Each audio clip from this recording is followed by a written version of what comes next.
In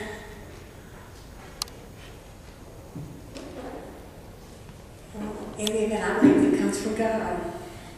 And I believe one of the worst things that's happened to us is our allowing individuals to have us take out of the classroom, Ten Commandments becoming an issue. It does not come from man. Our rights come from God. And the second part of your question. Can you define some of those powers? Well, as far as powers, I would say to the federal government, power to protect us as a group from any type of military invasion, power to look after our welfare, but not an invasive one that crosses over our civil liberties. We do have rights to person and speech, and those should be maintained. Jeff, it's interesting, in Article 1, Section 8, the fourth power enumerated is to pay the debts. Nowhere in it does it say to run up the debts, which we have done. Others are to coin money, to declare war, to support armies, to maintain the Navy, and to organize, arm, and discipline the militia, as well as provide for the common defense of the United States. I'm going to read this. We, the people of the United States, in order to form a more perfect union, establish justice, ensure domestic tranquility, provide for the common defense, promote the general welfare, and secure the blessing and liberty to ourselves and our prosperity. Do ordain and establish this Constitution of the United States of America.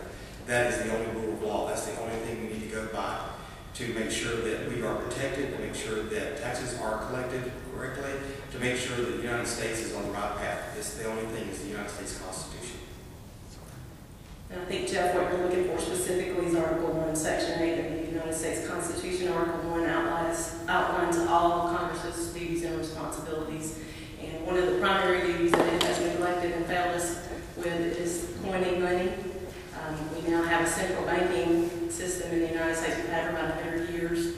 And I'm sure you know that that's something that we had to write in our amendments later to make allowances for. So that's one of the enumerated powers, the power to coin money out of gold and silver.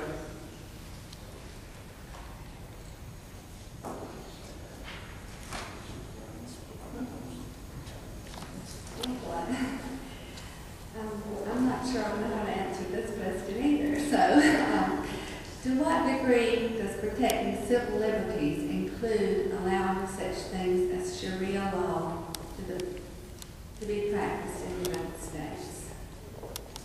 In my humble opinion, to no degree does it allow for or require us to bring in another set of laws outside, external to our Constitution, which was based on the Bible, on men and women who had read it and understood it and believed that moral people could run a country.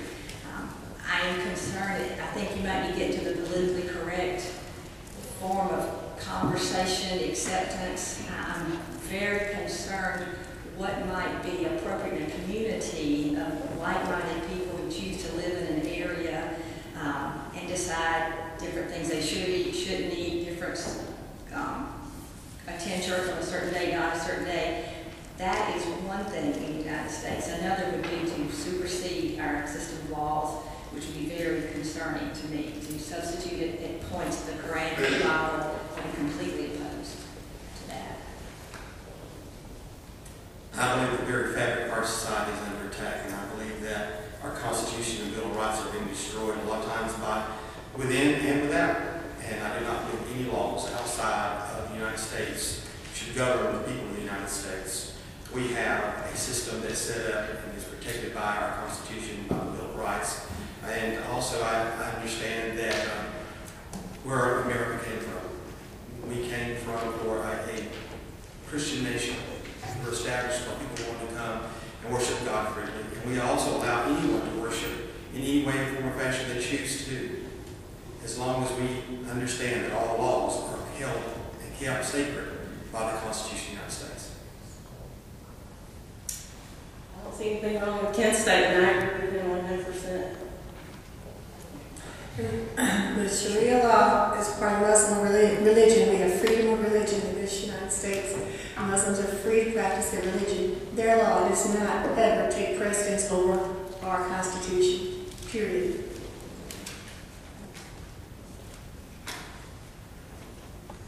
Okay. Do you believe that a reduction in marginal income and corporate tax rates will result in a decrease or an increase in overall tax revenue? Please explain. That's all right.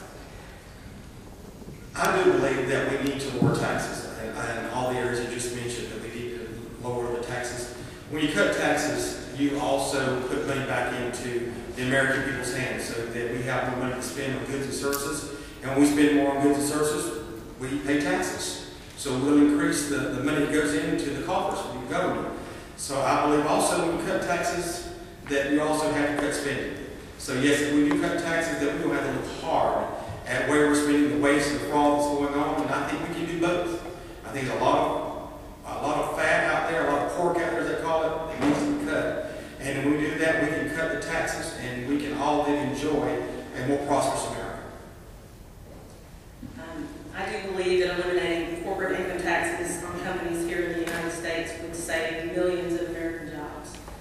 There's no such thing as corporate income tax anyway. Businesses simply pass all of their operating costs down to the consumers of their goods and services, so the consumer would pay that tax in the end anyway. Another thing that we do here in the United States is we do not charge companies with headquarters outside of the United States corporate taxes.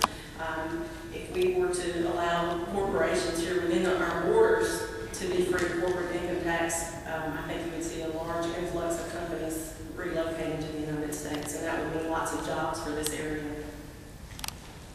Well, marginal tax rate, I think, applies to people who are very wealthy, who have money to invest. And if their marginal tax rate is too high, they have less willingness to invest. Right now, we need investment. We need those companies to grow and entrepreneurship. Our marginal tax rate should be eliminated with those capital gains taxes right now. I fully believe and convinced, watching history, that cutting taxes creates wealth among a nation, which creates jobs and additional goods and services. I do think, though, that our team has lost the conversation, the verbal back and forth on cutting taxes. I think that it's not possible when you have 56% of the adults paying taxes and 44% either don't pay or get money back. The higher taxes, the more income tax credit back. I don't believe it's possible to tinker with the tax code as it is. I'm all for the fair tax, HR 25. I don't think we can get the capital gains tax down. I don't think we can get corporate tax down because of we've lost that conversation with the American people. And I think starting again with the fair tax, which would be no capital gains, no estate taxes, no corporate taxes, and if you had a $12,000 a year job, you got paid once a month to get $1,000. And I think we can all understand that. Everybody would play, everybody would pay with tax consumption only.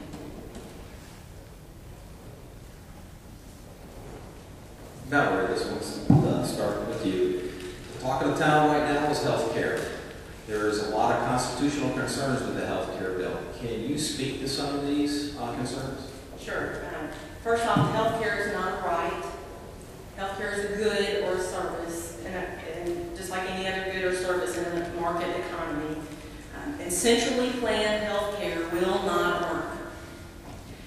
We should get back to insurance that is only for the purpose of catastrophic care and not for every runny nose or hangnail that we happen to get.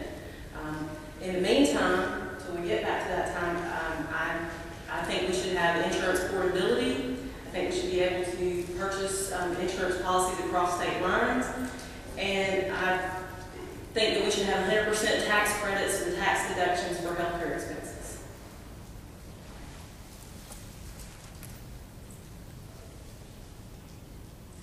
In the